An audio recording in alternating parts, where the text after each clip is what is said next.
What is going on, Colts Nation? Here's Jamal Lawrence and I'm Eric Smith, your co-host of the Colts Cast. Yo.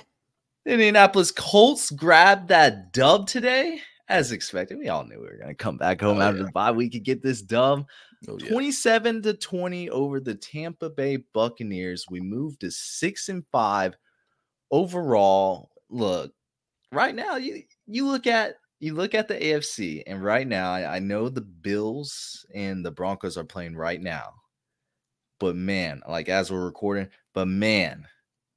it says we are 7th. We are in the playoffs right now. If playoffs happen right now, we are in that thing. We are in it. Look, we have the tiebreaker, I believe, over Buffalo too. We kind of control our own destiny here. It was an amazing game, Jamal. I mean, where should we get started? Look, I saw a lot of RPO today. I really liked that. Anthony Richardson was kind of flourishing under that scheme, and now we see Gardner Minshew. He was making the right reads out of those RPOs. This is the Shane Steichen era. I love it. Goes all the way back to the Philly days. I mean, that's been his MO all along. Got the ball out quick for the most part. So very, very well executed from a scheme standpoint. But I guess we'll talk about Gardner Minshew first. Look, 24-41, 251 yards, 0 touchdowns, 1 interception. Only took a couple sacks. Gardner Minshew was all over the place today, in my opinion. I mean, his highs were great, like for Gardner Minshew for his bar, but his lows, I mean, that man looked like Zach Wilson out there. I ain't gonna flex like on a lot of throws and just anytime he was under pressure, the slightest of pressure, like if he didn't get the ball out in like 2.1 seconds, like his brain just it worked in a different way. Like he started the game off kind of slow, went on like a fire streak near the end of the first quarter, I believe. And he started throwing some bad passes. That's where that his only interception came. He almost had a second, but that interception. Now I thought it was miscommunication because it looks like Josh Downs. He was supposed to run an out route. At least that's what Gardner Minshew thought, and he threw that anticipatory throw, thinking he was going to go out to the flats. Did not do that, so big interception right there. But yeah, I just thought Minshew wasn't great under pressure. I don't know how you felt, Jamal, but that's really what I saw. It's just when Gardner Minshew doesn't turn the ball over, like I think we have no losses under him. I think we're 4-0 when he doesn't turn the ball over. But when he does turn over one time, he's 1-1. I guess he'd be 2-1 now. And then when it's 2 or more, we're 0-2. Ball security obviously leads to wins. There's a positive correlation there. Absolutely, man. And the Minshew deal, it's kind of like we talked about. I really thought it would be a lot of Josh Downs and Michael Pittman Jr. today, and exactly what it was. I mean, when I looked at the game, I knew that a lot of passes went to Josh Downs, but I didn't realize he got 13 targets. He was right on par with MPJ for 13 targets. He only had 5 receptions off those 13, but it's kind of like you mentioned, because Minshew was kind of all over the place. There's a lot of miscommunication, high balls, low balls, balls out away from him, situations where it made it really tough. And I'm not entirely sure what was going on with Minshew. Again, I mean, I can only agree with everything you just said, because what you said was exactly what we saw out there. Just a kind of a dazed and confused. When the highs were there, it was phenomenal. But when the lows were there, you were just like, bro, did you even think about what you were doing before you let the ball out? Or when you walked to the line of scrimmage, like what was going through your head? I mean, when I think about that, it was in the fourth quarter. I think it was that like third down run where he ended up trying to, he hiked the ball, rolled out left. He could have just run. I think it was the fourth quarter, as a matter of fact, to keep the clock running. And then he just backed up and got smoked. I don't know if you remember that play, Eric. He could have just run the ball. He kind of looked behind. Yeah, he looked behind at the defender. Yeah, and then he got stuck and he got taken down from behind. There were just a lot of miscues like that with him that I just wasn't quite picking up. And again, he's a backup for a reason. He And all in all, I mean, that rushing touchdown he had was good. So I definitely want to, shout him out on that because that's what we needed. But just exact sloppy play as anticipated with him. And I just don't really know. It's hard. It's hard to be excited and happy about the win just because I know that a lot of it was just us moving the ball downfield, field goals, field goals, field goals, field goals, and just put us in a good position to get those, free points on the board. But there was not a lot of capitalization off those drives we were doing in part of Minshew. Yeah, Gardner Minshew, I feel like hasn't had a really explosive, really great quarterback game since like maybe even the Browns game. And I don't even know if you want to call it that in that game, but I mean, he threw for 305 yards in that game, 2 touchdowns, 1 interception. I mean, he was getting chunk plays. Ever since then, though, like he's not, he hasn't had like great games. And it makes me wonder, if we do squeeze into these playoffs, like what is Gardner Minshew's ceiling? And, is it good enough to take us further into the playoffs? You got to have a great quarterback. Once we get to the playoffs, you got to have good quarterback play. And if that doesn't happen, like, we're just going to be, first round exit. But, he completed 58% of his passes today.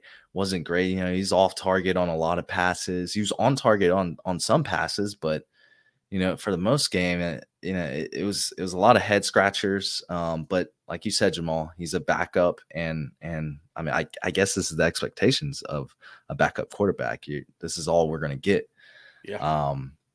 I do think Shane Steichen, he tries to play to Minshew's strengths. I thought Steichen was phenomenal today. A lot of 4th down calls. I mean, the 4th and 6, not my favorite call, but 4th and 6, we went for it. And, it kind of made a statement because I thought we should just punt that thing. But really, he just basically said Tampa Bay can't score on us. Like they're not going to score, so I'm going to take this shot to go up even more or to move the chains. He's that confident. So I like it. Now, Tampa Bay did start coming back after that. But other than that, I mean, we should have converted on that 4th and 6 too. Yeah. I think he tried to force feed Josh Downs there. I'm pretty sure Alec Pierce was wide open. And let's talk about Alec Pierce because so when I look at the receivers, like you said, Jamal, Josh Downs, 13 targets, Michael Pittman Jr., 13 targets. That, I mean, out of the 40 throws in the game, that's 65% of the target share between 2 receivers. But Josh Downs did not have a great game. I'll be honest. There were a couple drops. I know he got force-fed a lot of stuff, so not all on him, but there was a couple drops there that I saw. Michael Pittman Jr., on the other hand, I thought he had a great game, 10 catches, 107 yards. That man, ever since he said, look, I'm not getting the ball, I don't like how I'm being game plan. Like, this man has been on point. Another 100-yard game for him. Like I said, Michael Pittman Jr. is him. He's Minshew's favorite target for a reason. Killing it in that intermediate passing game today. I know we talked about how he's been used on a lot of screens. I didn't really see that today. They changed it up. So they changed it up. Pittman has really good hands, really good, strong, capable hands, and it showed today. But Alec Pierce, no love for him at all. What do you have? He had 6 targets, 4 catches, 27 yards, but I saw he was pretty wide open on a variety of plays that were kind of force-fed to Josh Downs. It was maybe, 1 or 2 throws, but I know Pierce was open. He was getting that wide receiver 3 treatment, just didn't get the looks. He's that 3rd or 4th read down in the progressions. I get it, but Alec Pierce was getting open. I know y'all hate on him, including you, Jamal. But no love for Alec Pierce today, although I thought he was open on a variety of plays. Yeah, he was open on a variety of plays. You're 100% right. I mean, and there were a couple of times that Minshew tried to force feed him too. Even when we were driving downfield, I forgot what quarter it was in, but it was on a drive where he tried to get Pierce, and basically he was going to try to get a DPI. It looked like to me, because Pierce is probably at like the 5 or 6 yard line, maybe around the 10-ish yard line, and they didn't call it. But he got locked up on that play. But I will agree with you on that, Eric. He is not getting the love that he probably should be getting, especially when we look at target sharing. But as far as target sharing goes, this is the first game where another receiver has even been in contention with Pittman Jr. for the amount of targets they get. So I definitely think that it clearly, I mean, I think that it could spread out. I do think that Minshew uses Pittman Jr. and Downs as his safety cushion, safety net, because he knows they're going to be able to create that little bit of separation, especially Downs more than Pittman. But both of them are able to create some separation within the first 2 seconds of a play. Versus Pierce, I feel like he's fast, but I think that with him being our wide receiver 3, he's known as that deep ball threat. Yeah. They expect him to take 3 or 4 seconds before he is in position to get that ball. Minshew is too impatient for that. He can't wait that long because he starts to lose it, and that's when he makes bad decisions. So he tries to just check down as quickly as he can or not even make, like you said, go through his progressions to get to those guys. But I do think Pierce was strong in those catches he was getting, and I think that's kind of why they started running some of those shallow routes for him, because it gave him a chance to get involved in the game. But I would be interested to see if the targets spreads continue to be the way they have been, or is this going to be the new thing where Downs is going to be within contention of MPJ? I think Michael Pittman for sure going forward. I mean, he's clearly that's the main guy right now in this receiving core. Now, Josh Downs is starting to creep up, and for good reason. Although today I didn't think was his best day. Everyone can't be amazing every single week, but he did command a lot of targets, so that is good to see. We skimmed over the running backs, Jonathan Taylor and Zach Moss. More even snap share this game. Look, Zach Moss is so good, man. And I saw one comment in one of our previous videos that like we didn't really talk about Zach Moss, and I thought he was going to get game planned out because we saw last game. I mean, he had like what, one run? Yeah, it was just the Jonathan Taylor show, but he looked amazing this game, and I loved seeing it because what did my man's have? He was grinding. I think he had 8 carries for 55 yards. Yeah. I mean, he was grinding. Both of the backs, it was a limited run game today. Taylor only had 15 carries, Moss had 8, but they were very efficient, averaging over 6 yards per carry, and you saw it on the runs. Even like when Zach Moss had some good running lanes, he was bruising through them, breaking tackles. Shout out to Jonathan Taylor too, because they both make an incredible running back duo. I feel like Taylor, even when he didn't have a running lane, he would either be patient and go somewhere else, or he was just so slippery that his moves, like his cuts are way different. I don't know. They look slowed down when you're watching, but he's able to make defenders miss in the weirdest like areas of the field. It's hard to explain, but both of them, I feel like Zach Moss too, they had success running up the middle. I think it was pretty good. Running game looked sharp today, and hey, I know we passed it a lot, but I like efficient running. I love efficient running. Yeah, and I'm glad you kind of talked about JT and the way he kind of creeps to the line, because the one thing I do enjoy about watching Moss and Taylor back there is Moss is very explosive. Moss hits as soon as he gets the ball, he's trying to go straight through. Like he's gonna create a lane even if there's not one, because he explodes through. But then you have JT, who reminds me so much of LaDainian Tomlinson, how he sits back and sees where his hole should be, and then makes that quick reaction. So he doesn't just bruise through, kind of like Zach Moss. He takes a second, see where it is. And I think that's why his cut is so effective, because the linemen are able to take their initial steps to get to where they need to. And then he's like, all right, bet, here's what I'm doing. And it's just, I mean, it's a crazy duel to watch them two guys just have such a different style, but at the same time be so efficient at what they do. Right. I like the comparison to LT there. It reminds me of like Le'Veon Bell too. But when you get reminded of those great running backs and you got one on your team, I feel pretty good. Glad they paid him. Offensive line, I saw a couple holding calls today. I think one was probably a little BS, but again, line didn't, I believe we were missing Ryan Kelly. Yep. Yeah. So I think I saw 1 or 2 snaps. They were pretty low. But, overall, I thought protection was fine. I didn't really see anything crazy. But yeah, offense, I think the offense did its job today to an extent. Definitely like Taylor getting the 2 touchdowns. All the touchdowns were on the ground today. So I was content, except, probably if we had to point fingers, it'd be at the quarterback and maybe wide receiver play. I think it's more on the quarterback play, but that's all we got with Gardner Minshew. I mean, we got to make it work, right?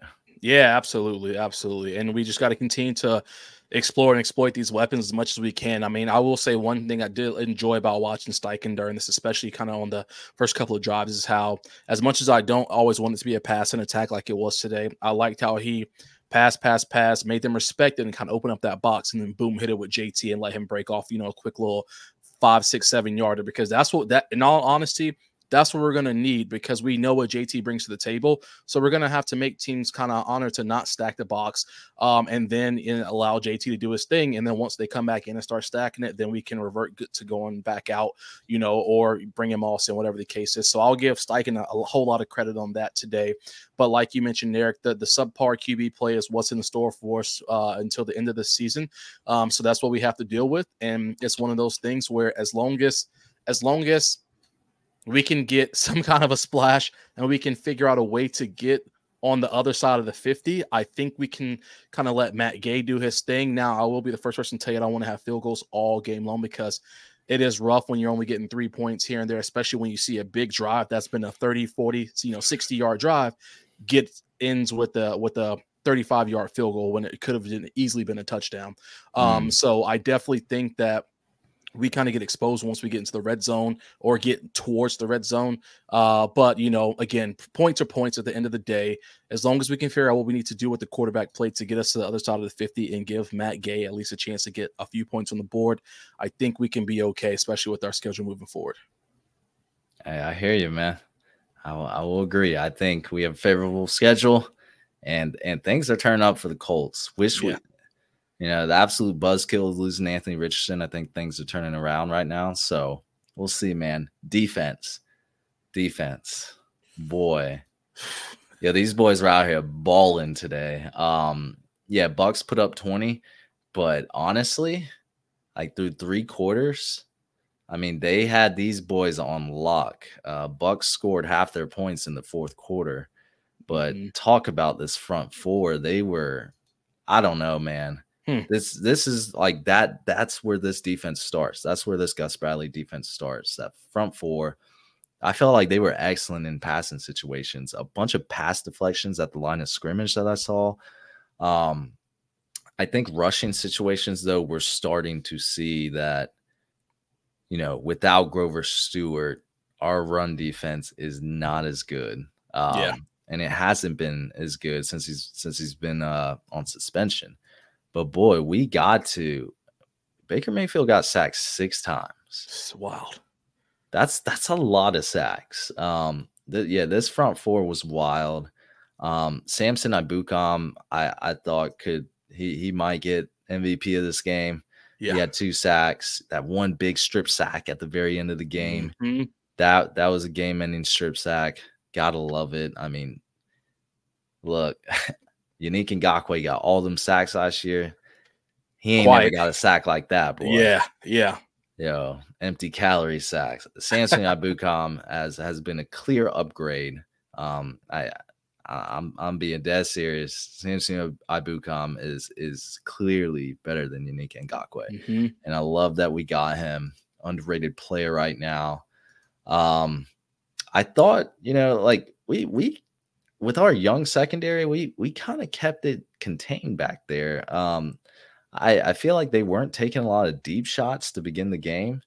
But ideally, you're the Tampa Bay Buccaneers. You want to test this group and this, young and inexperienced group of corners, safeties, but they didn't really do that until about the 4th quarter. They started, trying to beat us through the air.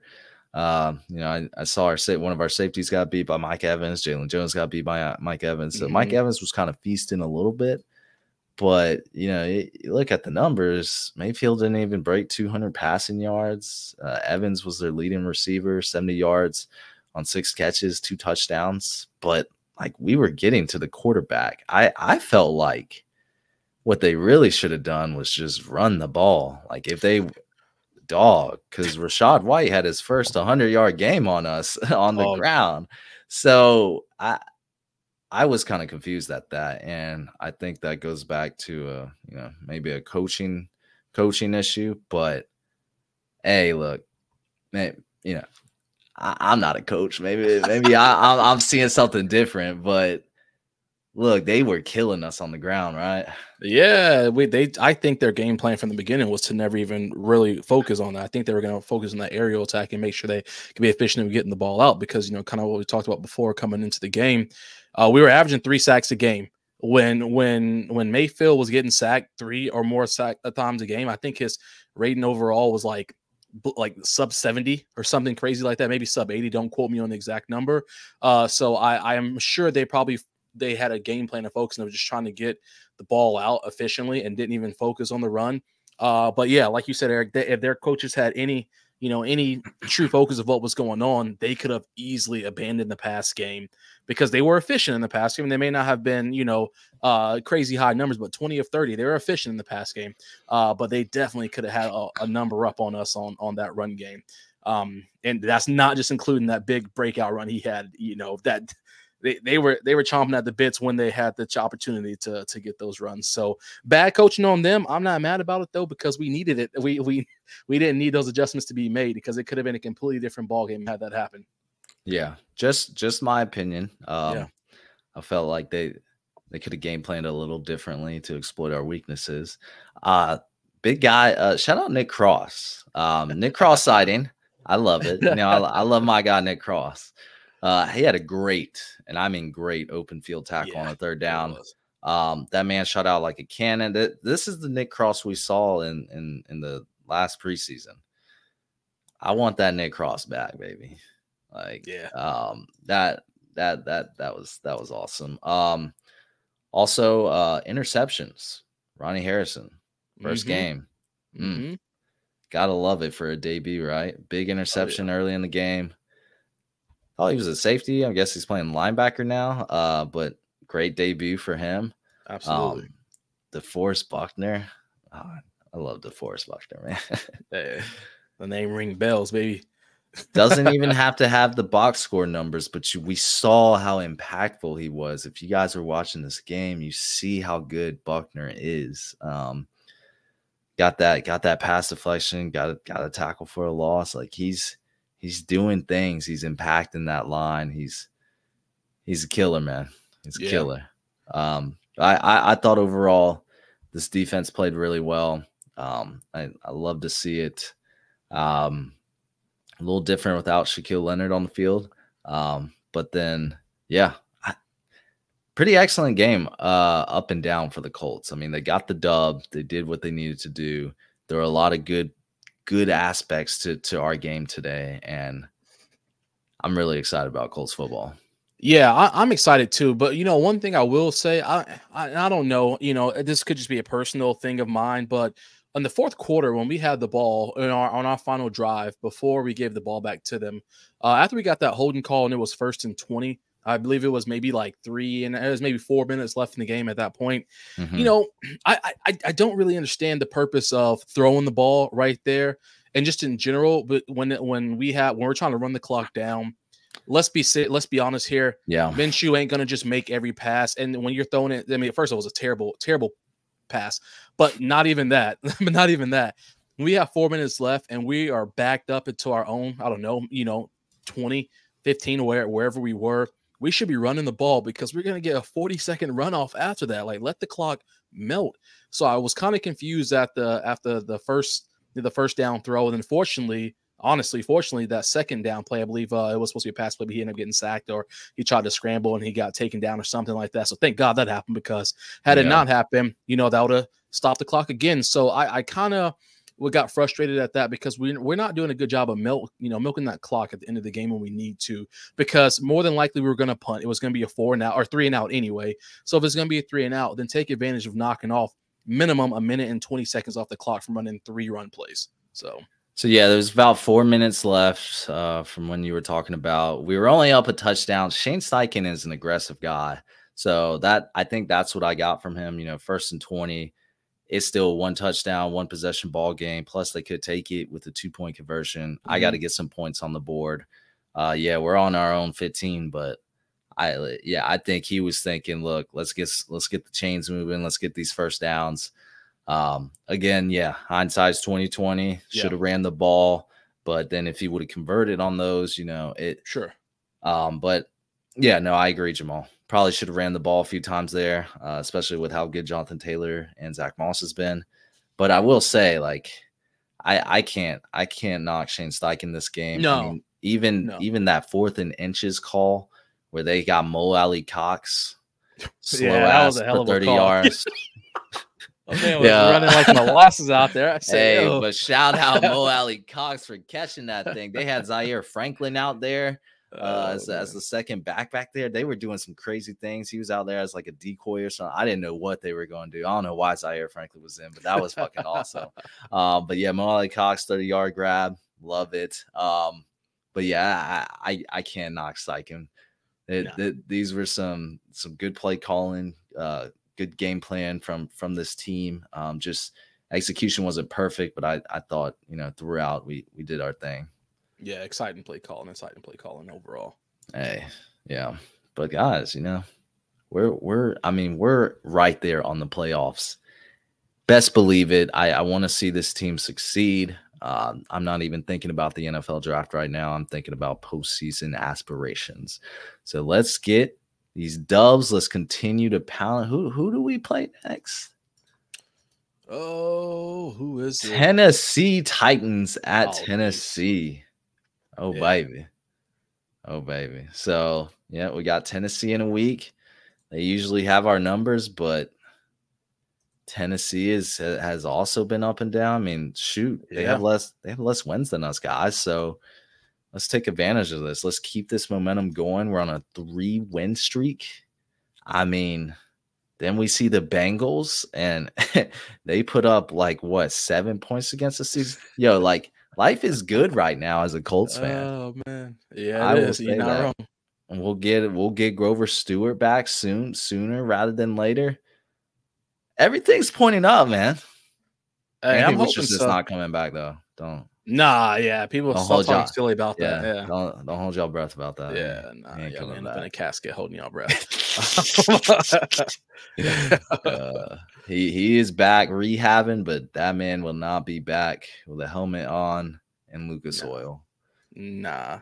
Hey, last thing I want to say too, though, Eric. I know nobody probably should listen at this point. I mean, if you listen to this point, shout out to y'all. Y'all some real ones. But nah, it was dope, crazy today seeing Edge out there. I didn't realize they sent the email and said he was gonna be there in the in the little areas or whatever my seats are. So that was kind of dope. They were doing autographs, and I ain't gonna lie to y'all, man. I got a Miami debit card, so I was like, yo, Edge. Hey, I wouldn't mind a picture, but I'm like, yo, you trying to sign my debit card? I'm gonna block the numbers. Y'all can't use it, but no, I gotta frame my debit card and call the bank and say I need a new one because this one ain't no good no more. So that was kind of dope, though. Yeah, it was cool, man. It was cool. He was real cool. He talked to everybody and kind of shook hands and took pictures and stuff. So that was crazy. I guess being not in Indianapolis, I miss out on all this fun Indianapolis stuff. When am I going to be able to meet Edger and James? Never. We'll see. Maybe I got to come up there. But yeah. Oh, for sure. Did see that picture. That is awesome. Love seeing a little Colts legend showing up. Yeah. Hopefully we get some more Colts legends out of this team. But shout out this Indianapolis Colts teams. Yeah. Shout out. We are riding high. Anybody who's talking about tanking for a draft pick, nah, we're not doing that right now. We're going all the way, baby. All the way. It is possible. Anything is possible any given Sunday. Hey, that's going to be it for us, everyone. Thank you for listening to this Colts cast. It's been a 30-minute episode, but hey, we are out here. Apple Podcasts, Spotify, YouTube, any platform you use to listen to podcasts. We'll be back next time to give you some more Indianapolis Colts content. Y'all take care. Take care.